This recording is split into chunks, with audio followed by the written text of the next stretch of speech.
It was my birthday. 30 fucking 8. The age where you're supposed to have your shit together. Friends everywhere. Family, food, music, the works. I rented out the whole damn lounge, Obsidian, just to celebrate right. Cost me $4 grand I didn't really have to spare, but I told myself this year would be different. This year I'd do it big, because last year had been a nightmare of missed promotions and my father's funeral. I even thanked my wife, Miranda, for helping organize everything. Helping. That's fucking rich in hindsight. She smiled that smile I used to think was genuine, $3,000 veneers I paid for when she complained about her embarrassing teeth.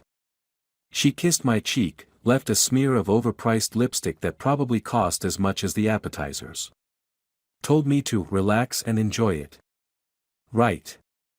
Relax. If I'd known what relaxation meant to her, I might have kept my eyes on her all night. The place buzzed with conversation and laughter.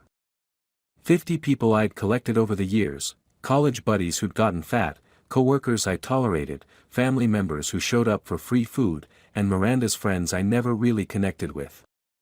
They all sang "Happy Birthday" like they meant it. Even my mother-in-law, Diane, who'd never approved of me, managed to force her mouth into something resembling a smile. Bitch. I stood there, playing the grateful birthday boy, wearing the watch Miranda had given me earlier that day. A Tag Heuer. Expensive taste, my wife. I remember thinking, she must have dipped into our savings for this. I had no idea how right I was about her dipping. A couple drinks in, I decided I wanted a glass of the good stuff, that one bottle of Hennessy parody cognac I'd saved for tonight. Special occasion juice, $350 a bottle. I'd hidden it behind the bar earlier, told the bartender, some hipster with an unnecessary beard and forearm tattoos that looked like he'd let a drunk toddler draw on him with permanent marker, to keep it safe until I asked for it. I excused myself from a mind-numbing conversation with my cousin about his new boat. Made my way past the DJ booth where some asshole was butchering Sweet Caroline. Good times never seemed so bad, indeed. The lounge lighting was dim, all moody blue and purple hues washing over leather couches and glass tables. Modern art hung on the walls, the kind that looks like someone sneezed paint and called it expression. People were packed into every corner, drinking my money away one overpriced cocktail at a time. I walked up to the bar, past the line of people waiting for drinks. Birthday boy privilege. But the bartender wasn't there. At least, not where he should have been. No one was serving drinks, and the natives were getting restless. Some finance bro in the corner was already complaining loudly about waiting 7 minutes for a Moscow Mule. I leaned over the counter to see if maybe the guy was bent down grabbing a bottle or something. The bar top was cool against my palms as I pressed my weight into it. And that's when my heart turned to ICE. There she was. My wife. On her knees. Under the bar. Not looking for a fallen earring. Not picking up a dropped napkin. Her black dress, the one I'd told her looked amazing on her just hours before, hiked up around her hips. The bartender's belt undone, jeans pushed down just enough. Her mouth busy. His hands tangled in her hair like he was shaking a cocktail.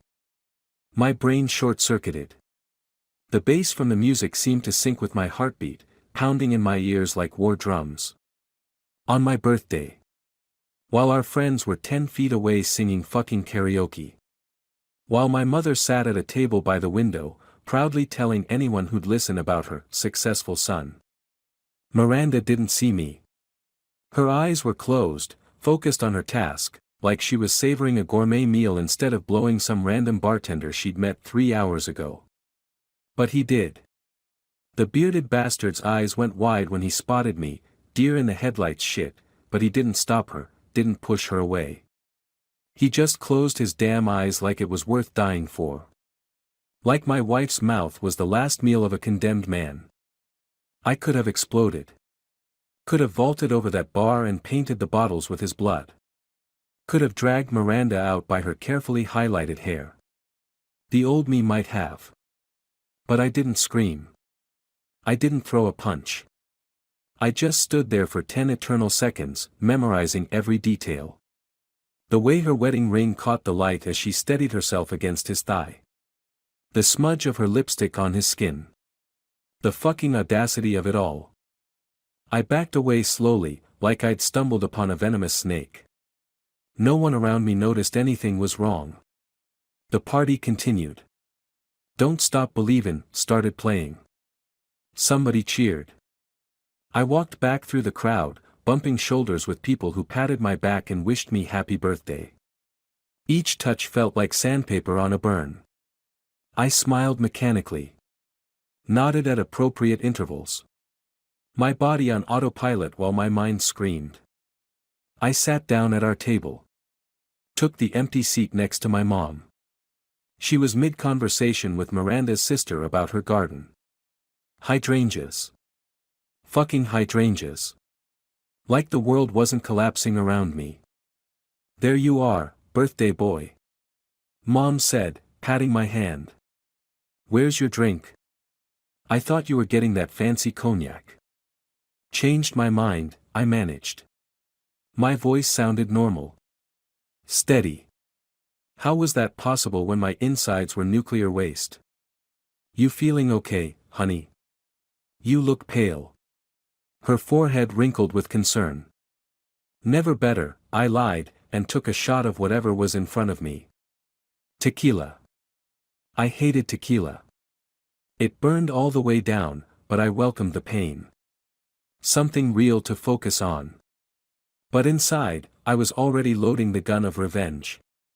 While I sat there, smiling and nodding like a dashboard ornament, my mind was calculating. Cold. Precise. The perfect counterpoint to the inferno in my chest. I watched the minutes tick by on my new watch. 7 minutes later, Miranda emerged from behind the bar, smoothing her dress, fixing her hair. The bartender followed shortly after, suddenly very busy mixing drinks for the impatient crowd. She didn't come to our table.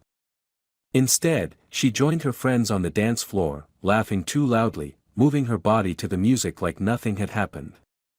Like she hadn't just shattered our 5 years of marriage under a sticky bar. I excused myself again. Told Mom I needed to speak to the DJ. She nodded, already turning back to her conversation about plant fertilizer. The DJ booth was elevated on a small platform. The guy, Mitch or Mike or something, was fiddling with his equipment, headphones half on. I slipped him $100 bill. Play You Are the Reason, by Callum Scott, I said. He looked at the money, then at me. That's a slow one, man. Kills the vibe. I placed another 100 on his table.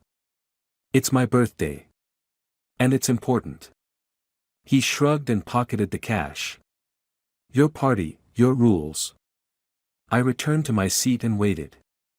3 minutes later, the pulsing dance music faded, and the first notes of the song filtered through the speakers. Our song. The one Miranda had picked for our wedding first dance. The one she claimed made her cry every time because it was so us. I watched her freeze on the dance floor. Watched her head snap up, eyes searching the room until they found me. I raised my glass in her direction.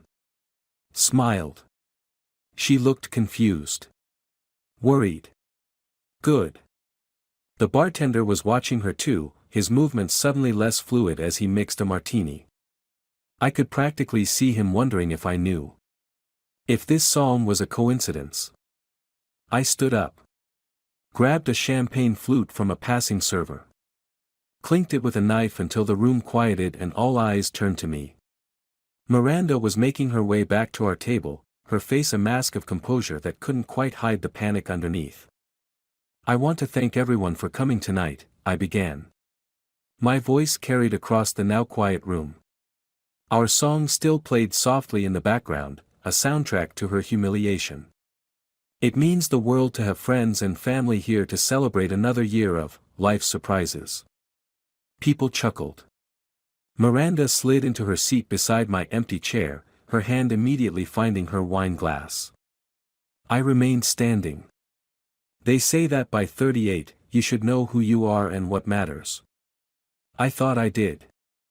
I looked around the room, making eye contact with faces turned expectantly toward me. I want to thank my beautiful wife for putting this event together. For always being so giving. She smiled tightly, knuckles white around her glass. And to all of you, for being witnesses to this night. This memorable, eye-opening night. I raised my glass higher. To loyalty, may we all know it when we see it. And may we never find it under a bar. I watched her choke on her drink. Watched the bartender turn pale behind his beard.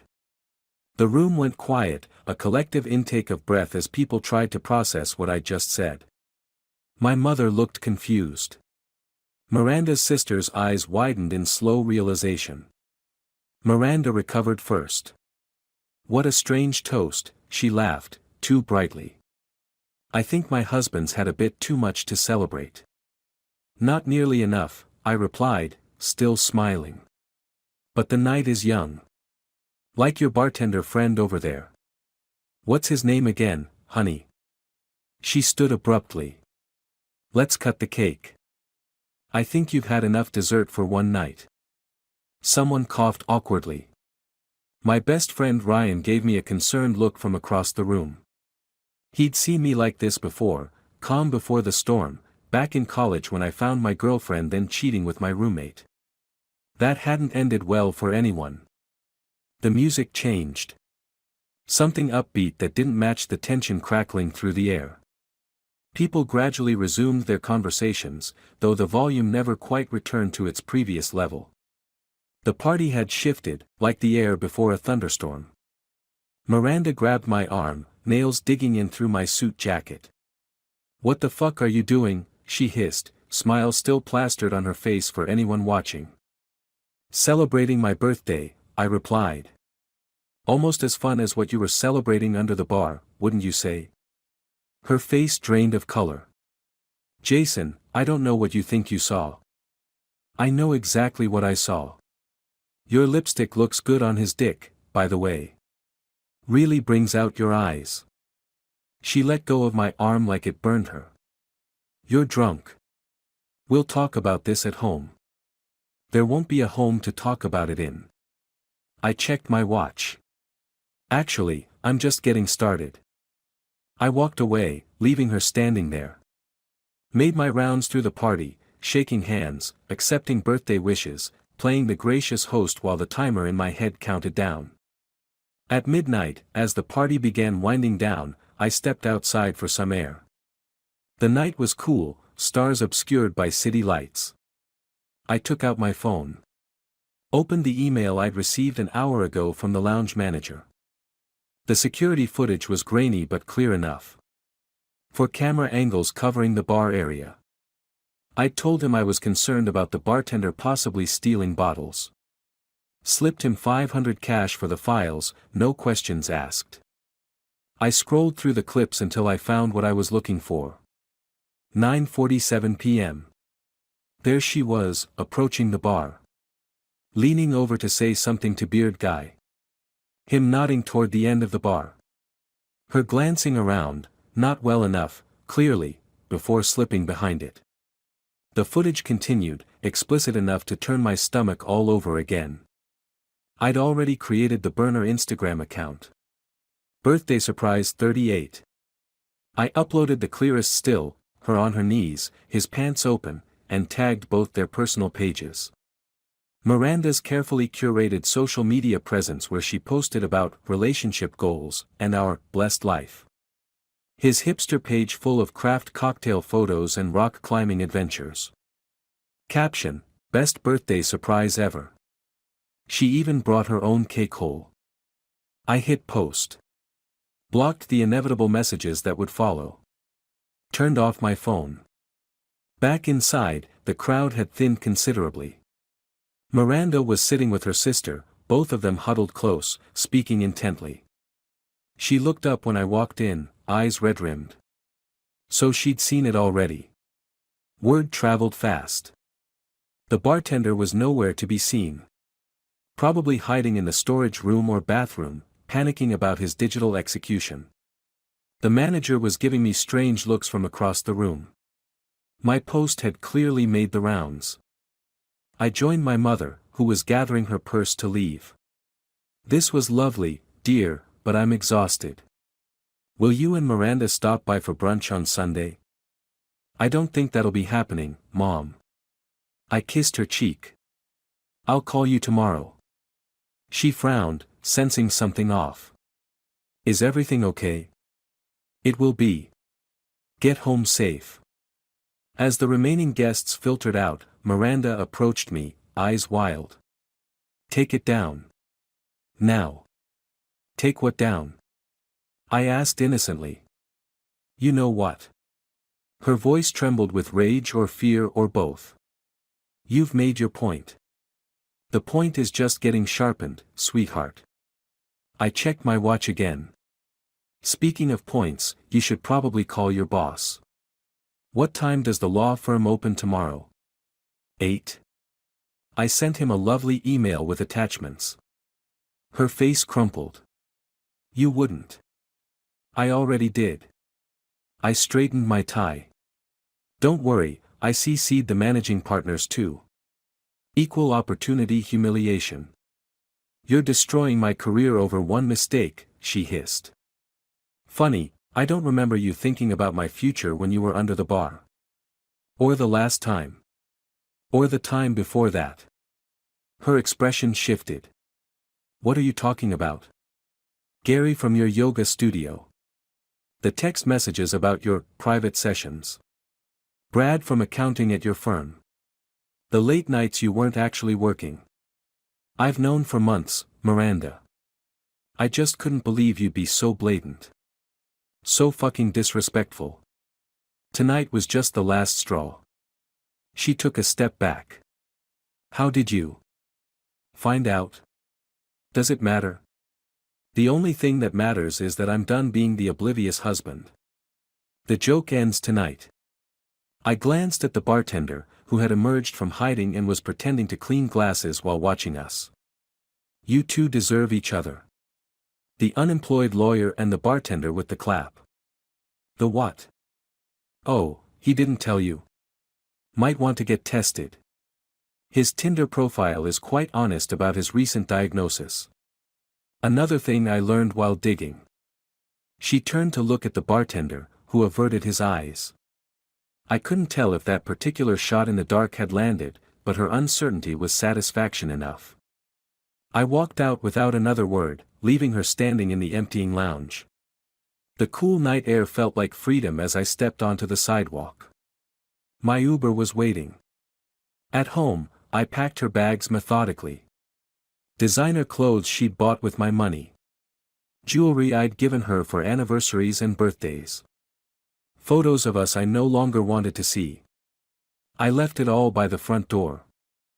I called my lawyer, the one I'd put on retainer 3 months ago when I first found the texts, and told him to proceed as discussed. By morning, our accounts would be frozen. The house locks changed. Divorce papers filed on grounds of infidelity, with evidence attached. I prepared a special package for her parents, who'd always treated me like I wasn't good enough for their precious daughter. A framed print of the security footage. A USB drive with additional evidence. A short note, thought you should know who you raised. By the time I finished, it was nearly 3 a.m. I poured myself that glass of Hennessy parody I never got at the party. The cognac caught the light, amber and perfect. I'd been saving it for something special. This qualified, in its own twisted way. I sat in our living room, my living room now, and looked at the wreckage of my life. 5 years of marriage. 3 years of dating before that. 8 years of my life invested in someone who could kneel under a bar on my birthday without a second thought. Her job. Gone. His job. Goner. Her reputation. In flames. Her comfortable life. Ashes. And me? I raised the glass to my lips, let the smooth burn of expensive liquor coat my throat, and whispered to the empty room. Here's to rock bottom. I hope you both enjoy the view. My phone buzzed with messages I had no intention of reading. Not from her. Not from concerned friends who'd witnessed the implosion of my marriage in real time. Not from family trying to make sense of the scandal. Tomorrow would bring chaos. Explanations. Damage control. But tonight, in the quiet aftermath of destruction, I felt nothing but cold satisfaction. The kind that comes from knowing you've cut out an infection, even if you had to lose a limb in the process. I finished my drink and set the empty glass on the coffee table. In the morning, I'd call a realtor about selling the house. Tonight, I'd sleep in the guest room, away from the sheets that suddenly felt contaminated with lies. As I climbed the stairs, my phone buzzed one final time. A text from Ryan, "You okay, man?" I typed back, "Better than I've been in years." And the strange thing was, despite everything, it wasn't entirely a lie.